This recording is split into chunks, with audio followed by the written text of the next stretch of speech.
না calling bell চাপ দিবেন কি লেখা সবগুলা বিভ্রান্ত করবেন না সবাইকে, বুঝছেন?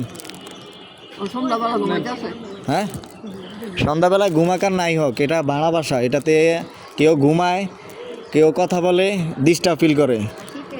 আপনি যেই বাসায় আসবেন ওই বাসায় না যাই না বুঝা কাজ করবেন না। নিচের থেকে কি উপরে কটিং বেল আছে? হ্যাঁ, ওই যে সবগুলা, ওই যে আমি না করার পর আছে যে আপনি তার নাই মিছা কথা কেন না, মানে আপনি দিছেন তাইলে এলাই দিছে, আমার তো মনে হয় আপনি দিছেন। তুমিও দিছ, মাথা ছুঁয়া কো, মাথা ছুঁয়া কো, কন্দার নাই আপনি দিছেন, মাথা ছুঁয়া কোন, ও আপনি দিছেন। আপনি তো নারাই বাজান কা কথা কথায়। ও ঠিক আছে ঠিক আছে, তাহলে আপনি দেন নাই না? ওকে ওকে, আপনি দিছেন, ওকে ওকে।